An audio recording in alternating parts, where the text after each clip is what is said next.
कर सजना एक खुदा को, पढ़कर माया में दुआ दूं, दोनों ही एक खुदा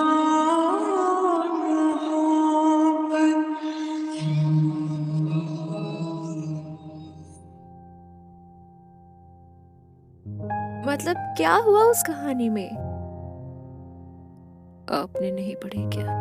जी दरअसल मैंने सिर्फ 4 पन्ने ही पढ़े। मुझे कुछ समझ नहीं आ रहा था तो मैंने आगे नहीं पढ़ा। वैसे वो कहानी इस तरह लिखी हुई थी जैसे वो उसी शख्स ने लिखी है जिसकी ये आप बीती है।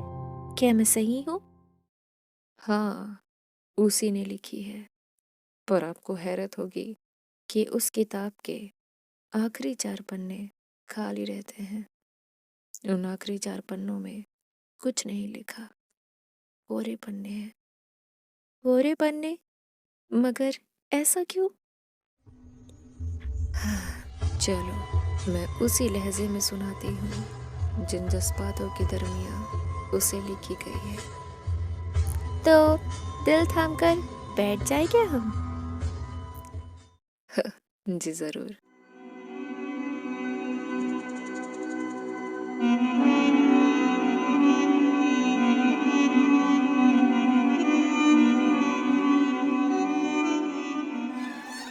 पड़ोस के छोटे छोटे बच्चे शोर मचा रहे थे, पीछे पीछे भाग रहे थे, न जाने किस चीज के। शायद वो कोई खिलौना है। अरे अरे, काम भी नहीं करने देते चैन से, शोर मत मचाओ रे 2-2 फुट के बच्चे। अक्ल के कच्चे, इतना हल्ला ना मचाओ वरना ठेकली फोड़ दूंगी तुम सबकी। दीदी दीदी वो देखो वो देखो वो देखो।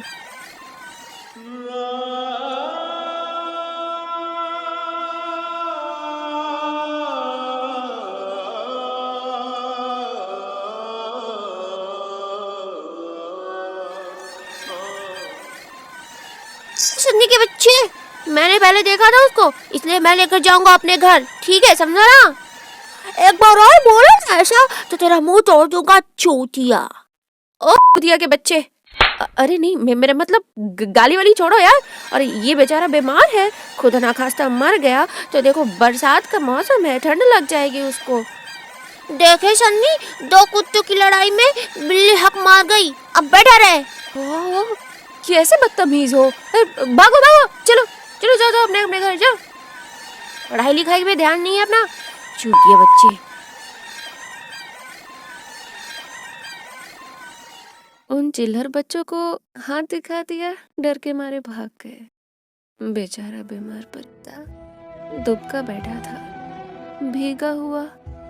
बरसात कुछ देर पहले ही थमी थी। वो कांप रहा था, थोड़ा डरा हुआ, शायद सांसें भी फूल रही थी।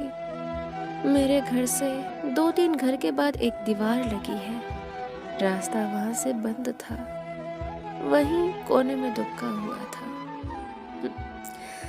जैसे ही मैंने हाथ बढ़ाया वो इधर से उधर भागने लगा।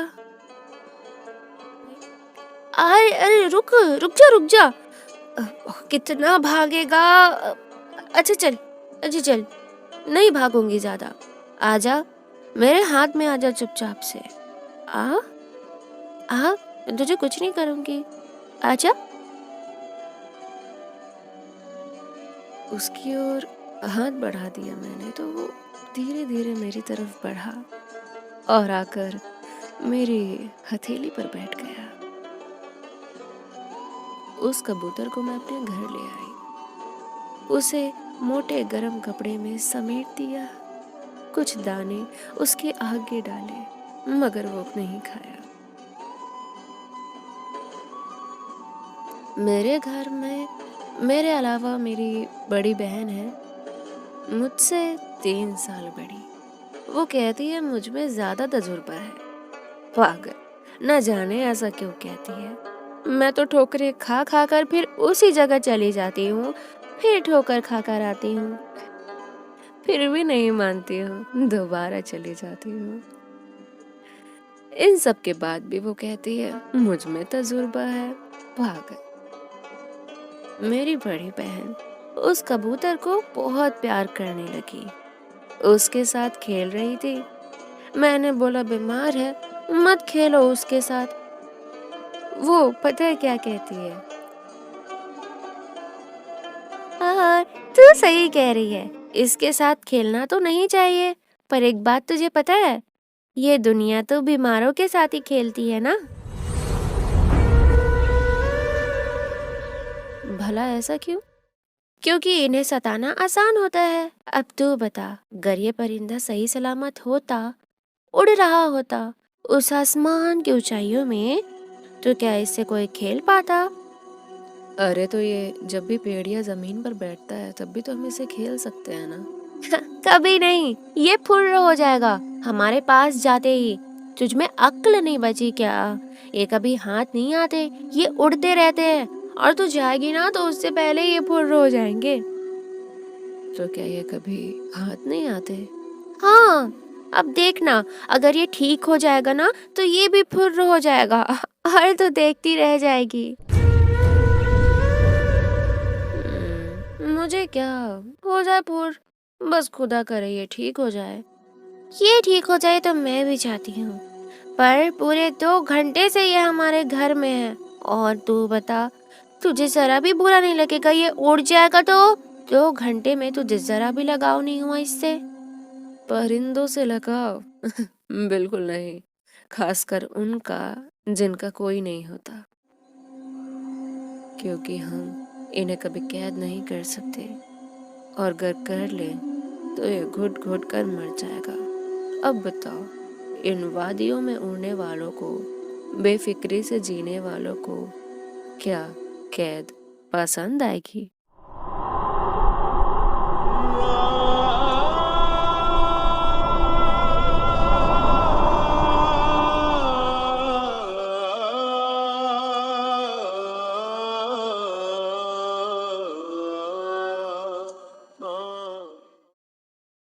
बातों ही बातों में मुझे याद आया कि नमाज अदा करने का वक्त हो गया।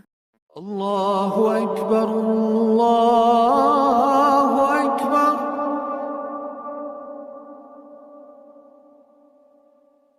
अल्लाहु अकबर,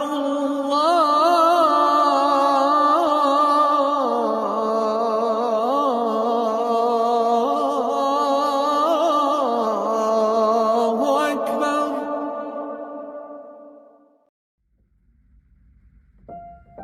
मेरे माँ पापा गांव में रहते हैं, मैं और मेरी बड़ी बहन यहाँ शहर में है। ये शहर काफी मशहूर है।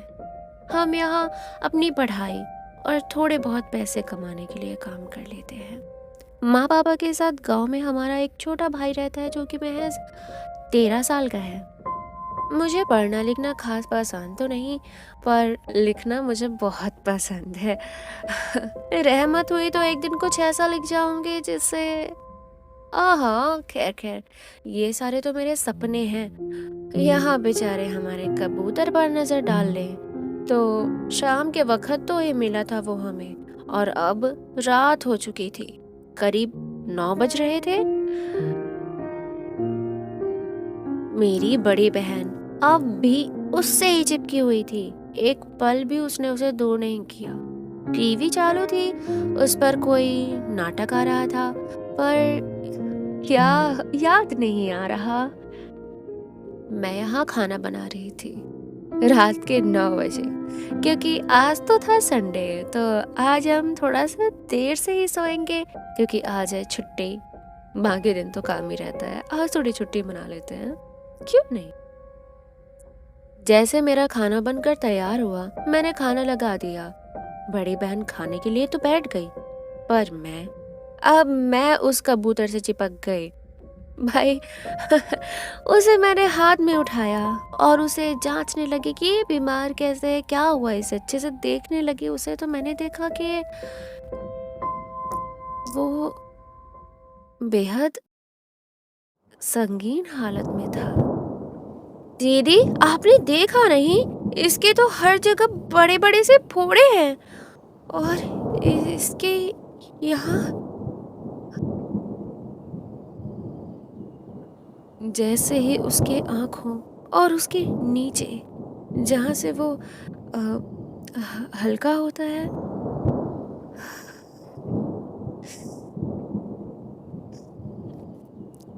इतनी बुरी हालत,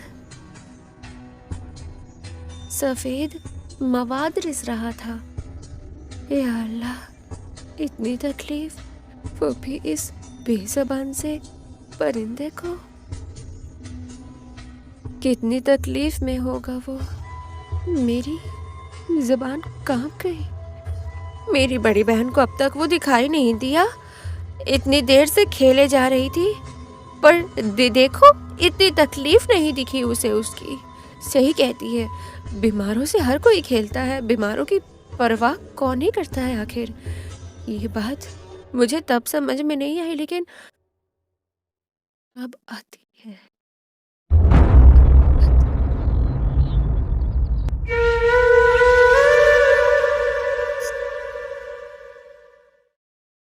उसी रात मैंने अपनी चप्पल पहनी और उसे डॉक्टर के पास ले गई। डॉक्टर का कहाँ है यार, जानवर का डॉक्टर, मुझे पता नहीं था। तो मैं उसे खोजते खोजते जिससे पूछ रही हूँ वो कह रहा है यहाँ है वहाँ है। अरे मैंने बहुत भटका यार, फिर ले देकर वो मुझे मिला। मैं गई वहाँ पर और आते आते मुझे 12 बज गए। पता है डॉक्टर ने क्या कहा था? इसे कबूतरों की बीमारी हुई है जिसका कोई इलाज नहीं। क्या ऐसी भी कोई बीमारी होती है जिसका कोई इलाज नहीं?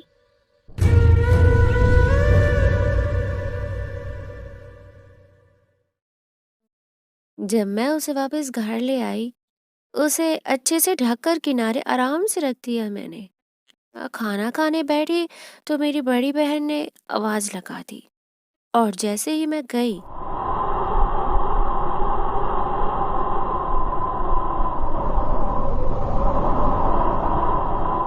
वो कबूतर ठंडा पड़ चुका था।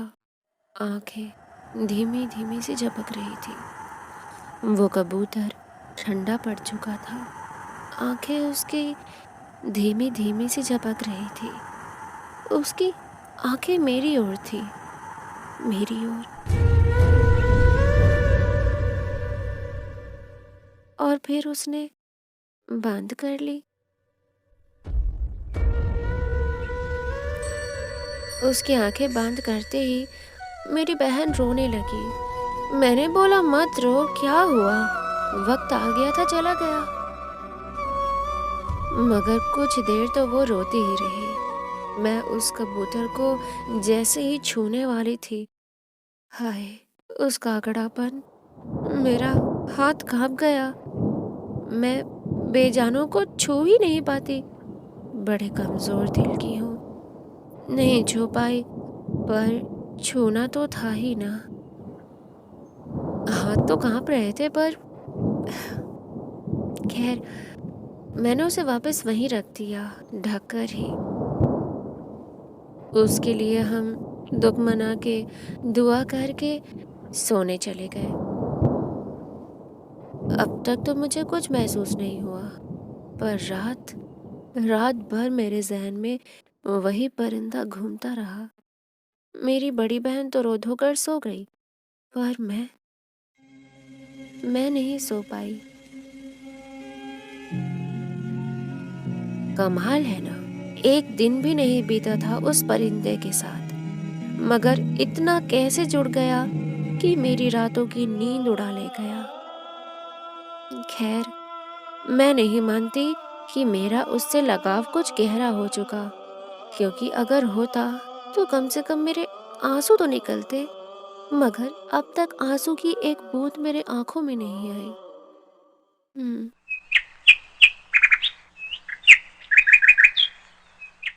सुबह होते ही मैंने उसे अपने हाथों में उठाया और चल पड़ी। थोड़े दूर पर एक सुनसान जगह पर, जहाँ एक नदी भी थी और वहाँ एक तरफ सूखी हुई जमीन भी थी। मतलब एक तरफ दरिया और एक तरफ पानी की एक बूंद भी नहीं। ये बात आज पता चलती है कि ये सिर्फ पानी की बूंदों और दरिया के बीच नहीं था। ये वहाँ कुछ और मौजूद। खैर, मैं उस सूखी जमीन की तरफ गई। तभी कुछ बच्चे मेरे पास आकर झुंड बना लिए। वो बच्चे शायद गरीब घर से थे। उनकी हालत से ही पता चल रहा था। वो मलिन चेहरा, कमजोर पतला शरीर, कपड़े भी गंदे से पहन रखे थे उन्होंने। कुछ बच्चे नदी में मछली पकड़ रहे थे।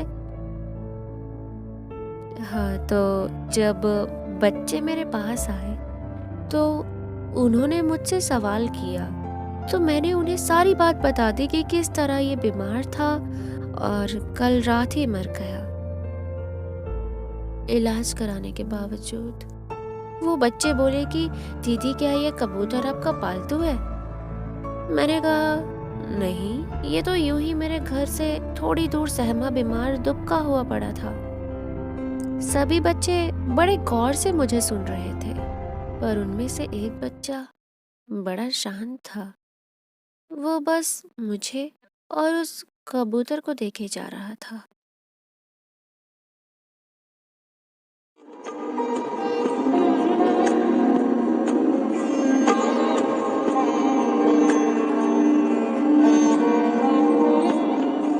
एक बार मुझे देखता और एक बार उस कबूतर को देखता। और शायद मैं गलत नहीं हूं तो वो कभी कभी अपने पैरों को भी देख रहा था, जो कि बिना चप्पलों के थे। गंदे से पैर थे उसके, धूल मिट्टी इन्हीं सब से भरे हुए पैर। सभी बच्चे मेरे पास से बात करके वापस मछली पकड़ने चले गए, पर वो बच्चा मेरे पास ही खड़ा रहा। मैंने उसकी तरफ ध्यान नहीं दिया और जमीन पर गड्ढा खोदने लगी। तभी वो हड़बड़ाहट में आसपास से लकड़ियां बीन कर ले आया और थोड़ी ही दूर पर उन लकड़ियों में इकट्ठा करके उसमें आग लगा दी और भागकर मेरे पास आया। मैं तो गड्ढा खोदने में भिड़ी हुई थी। वो झट से मेरे दुपट्टे का कोना पकड़ खींचने लगा। ये क्या कर रहे हो? मेरा दुपट्टा छोड़ो, फट जाएगा। ऐसे मत खींचो। कहाँ कहाँ? अरे, मेरा आंचल पकड़ा वो मुझे उस आग के पास ले गया और मेरे हाथ में रखे उस कबूतर की तरफ इशारा करने लगा। मैं हैरान हो गई। भला आग में कैसे डाल सकती थी मैं उसे? मैंने उस लड़के को प्यार से समझाया, मैं इस बेजान परिंदे को आग में नहीं डाल सकती, इसे जलन होगी। हालांकि ये मर चुका है, मुझे पता है, पर हो सकता है ये तड़पे। इसलिए बेहतर है कि मैं इसे जमीन की ठंडक दूं, ना कि ये जलन, है ना?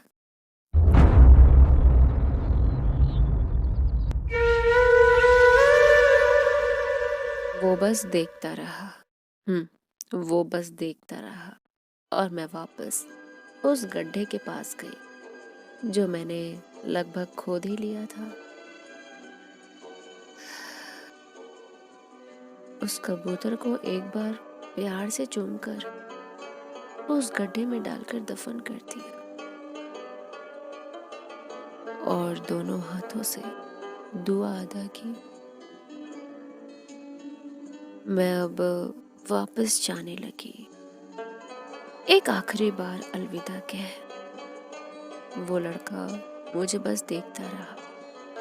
उसकी उम्र शायद 16 या 17 साल की रही होगी। मैंने जाते जाते उससे पूछा कि वैसे तुम्हारा नाम क्या है? स्कूल वगैरह जाते हो या नहीं? या फिर ऐसे ही फिरते रहते हो? घर कहाँ है तुम्हारा? और तुमने चप्पल क्यों नहीं पहन रखी? कांटा वाटा चुभ जाएगा। जाकर अपने घर में चप्पल वप्पल पहनो। मुझे कोई जवाब नहीं मिला। वो मुझे देख तो रहा था मगर कुछ बोल ही नहीं रहा था, और मैं उसी खामोशी को थामे घर चली गई। घर में जाते ही नहा धोकर मैं अपने काम पर भिड़ गई। कंप्यूटर से ही घर पर काम करती मैं, और रोज रोज दफ्तर जाती मेरी बड़ी बहन। मेरी बड़ी बहन काम पर चली गई, रही मैं। मैं भी खाना पीना खाकर काम पर भिड़ गई, पर रह रह कर उस लड़के की खामोशी मुझे सुनाई दे रही थी। खामोशी, खामोशी भी कभी आवाजें करती है। ओ यार, ये क्या है? जितना दिमाग यहाँ वहाँ भिड़ाने की कोशिश कर रही हूँ, गाने गा रही हूँ, वो लड़का मुझे और याद आ रहा है। मुझे इतनी गौर से क्यों देख रहा था? बाकी बच्चे ने तो ऐसे नहीं देखा। फिर और तो और कोई जवाब भी नहीं दिया। कितनी हैरत है। और मैं उस कम अक्ल बच्चे के बारे में अब तक सोच कैसे रही हूँ? क्यों क्यों मेरे दिमाग से ये बात उड़ जाए, उड़ जाए। मुझे नहीं सोचना उसके बारे में। धत। अब शाम ढल चुकी थी और 7 बज रहे थे, और इस वक्त मेरी बहन के दफ्तर से छुट्टी होती है। मैं अपना काम खत्म कर चुकी थी और टीवी देख रही थी। तभी अचानक एक जोर की आवाज सुनाई दी। जल्दी से बाहर निकली तो दरवाजे के पास मेरी बहन खड़ी किसी को डांट रही थी।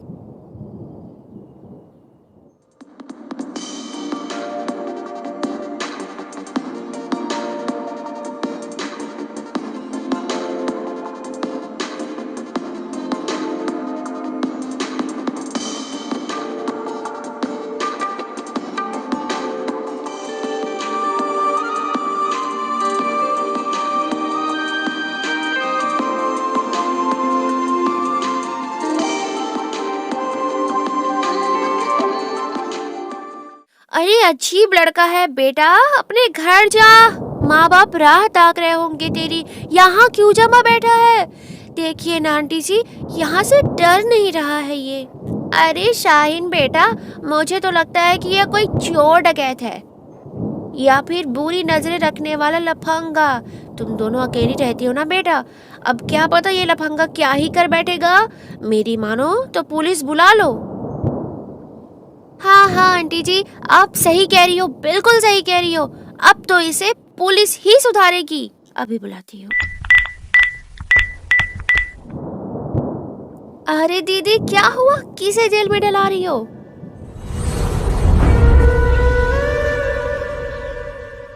जैसे ही मैंने घर की दहलीज लांघी, उस वक्त तो मेरी आवाज जैसे अंदर ही दब गई। ये लड़का, ये तो वही था जिसे मैंने सुबह देखा था। वो यहाँ मेरी घर की दहलीज के बाहर दीवार से सटा हुआ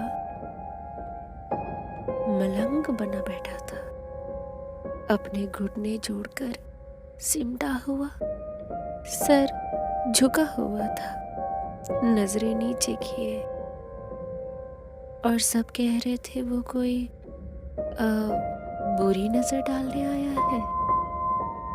ऐसे नजरें झुकाकर जिसकी नजरें तक ऊपर नहीं उठ पा रही। उसे देख साफ पता लग रहा था कि वो डर रहा है इन सब की बातों से, मगर फिर भी वहीं जमा बैठा था, वहीं जमा बैठा था। लेकिन क्यों? उसे देख तो मेरी जबान मेरे भीतर ही खत्म हो गई। तभी वहां पुलिस आ गई और मेरी बहन और मोहल्ले वालों की शिकायत पर उसे थाने ले गई। मैं कुछ न कह सकी, मगर उसने जाते वक्त मेरी तरफ नजरें घुमाई।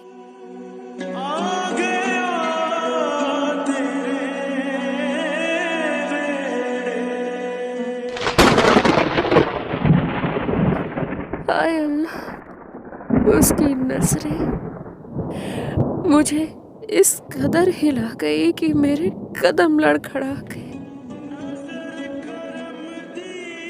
उन नजरों में जाने क्या ही था, और इतने सब में भी अब तक उसकी खामोशी। सबके 1000 सवालों पर भी उसने एक लफ्ज नहीं कहा।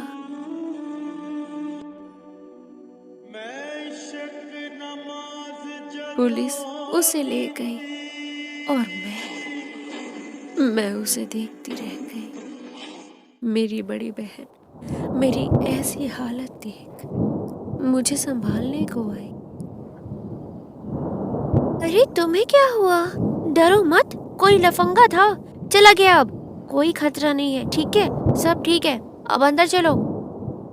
हाय अल्लाह, तुम्हारे लिए तो कभी कभी मुझे फिक्र होती है, कितनी भी छोटी बात होती है तुम इतना डर जाती हो। चलो अंदर चलो, कुछ नहीं हुआ है, मैं हूं ना। मगर वो क्या? अगर मगर? हाँ, तू उसे जानती है क्या? मैं उसे मैं बोले कि क्या तू उसे जानती है? और कैसे? मतलब उस लफंगे को तू जानती है? हाँ? सबकी नजरें अब मुझ पर टिक गई। मोहल्ले वालों की, मेरी बड़ी बहन की, सबकी नजरें मुझ पर आकर टिक गई। और मैंने जब सबकी तरफ देखा तो मैंने ना में सर हिला दिया कि मैं उसे नहीं जानती। आखिर सच भी तो यही था, कहाँ ही मैं उसे जानती थी।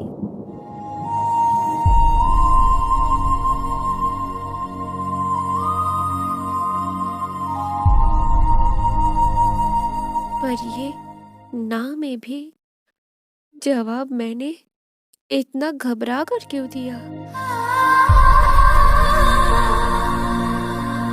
ऐसे भी तो कह सकती थी, आखिर मैं उसे कहाँ ही जानती हूँ। नहीं जानती मैं उसे, नहीं जानती, अब भी नहीं जानती, मतलब नहीं जानती।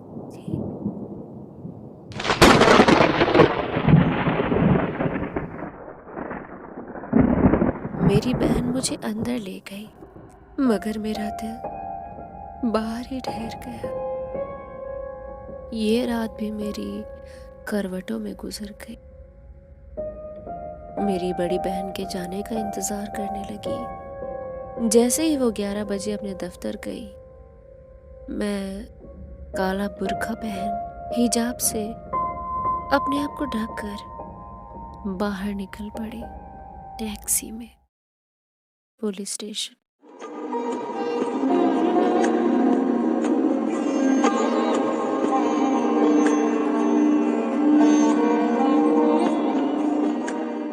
उस लड़की की बेल करवा दी मैंने, और जैसे ही वो सलाखों से बाहर आया, नजरें झुकाए मेरी तरफ बढ़ा। न जाने वो बार बार नजरें क्यों झुकाए रहता था। मेरी तरफ बढ़ा तो मैंने उसे रोक दिया। मेरी तरफ ना बढ़ो। मेरे घर के दहलीज के बाहर ऐसे मलंग बने क्यों बैठे थे? हाँ, क्या तुम सच में कोई चोर लफंगे हो?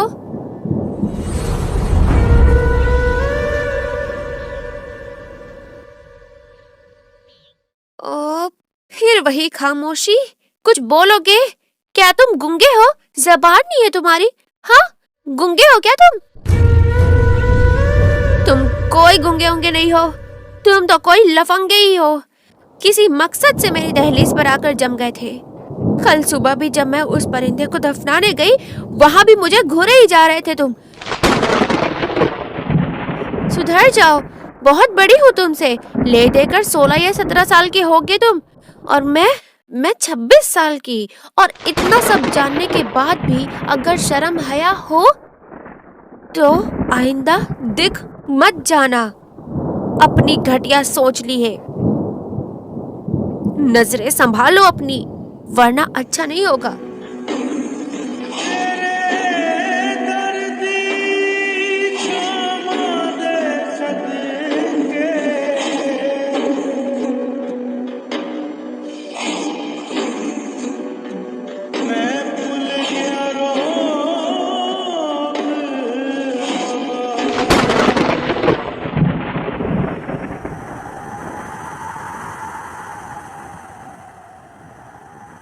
मैं उसे वहीं छोड़ बाहर निकलकर टैक्सी में दोबारा बैठ गई।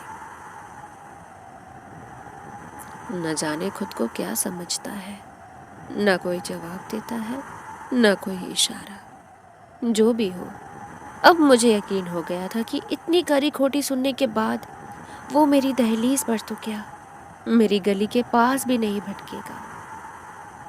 मगर मेरा ये भरम दूसरे दिन ही टूट गया, क्योंकि शाम होते ही वो वापस मेरी दहलीज पर सिमटा हुआ मिला।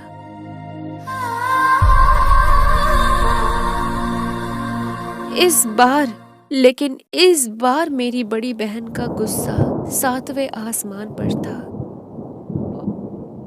और वो भड़कती हुई हाथ में डंडा लिए उसे मारने वाली थी। मैंने उससे वो डंडा छीन लिया। ओए, तू पागल हो गई है क्या? डंडा क्यों छीन लिया तूने मुझसे? हाँ, इसे मैं अभी सुधार देती ना तो यहाँ से चुपचाप चला जाता, दोबारा आने का हिम्मत नहीं होता इसका। लगता है पुलिस के डंडे ने अभी इसे सुधारा नहीं है। हाँ, तू मुझे डंडा वापस कर जाए। देख नहीं रही कैसे बेशर्मों की तरह बैठा हुआ है? डर नहीं रहा है यहाँ पर से? तू जाता है कि नहीं रे लड़के, वरना तेरे को यही कूट कूट के ना तेरा मांस अलग कर दूंगी, तेरी खाल अलग कर दूंगी। दीदी का नहीं बचेगा तू, हरामजादा। दीदी दीदी मत मारो, रहने दो, ये खुद ब खुद चला जाएगा। बस इसे यहीं पड़े रहने दो। आखिर हम इसे इतनी अहमियत क्यों दे रहे हैं? पड़े रहने तो यही, हमें क्या, अंदर आ चलो। वैसे भी गली के इतने सारे कुत्ते बाहर ही तो पड़े हैं, ये भी पड़ा रहेगा। चलो आप अंदर चलो, आप इतना गुस्सा मत करो। ओए, कहीं तूने तो इसकी बेल नहीं कराई पुलिस स्टेशन से? मैं? ना बाबा ना, मैं क्यों कराऊंगी? हैं? पुलिस वालों ने अपने आप ही छोड़ दिया होगा इसको। वैसे भी आवारा लोग को लोग ज्यादा देर तक नहीं रखते अपने पास, छोड़ देते हैं। मगर ऐसा कैसे कर सकते हैं वो? अभी दोबारा उनको फोन करती हूँ मैं। अरे जाने दो ना, क्या फर्क पड़ता है? आप अंदर चलो बस, आप ज्यादा दिमाग मत चलाओ अपना, चलो अंदर चलो।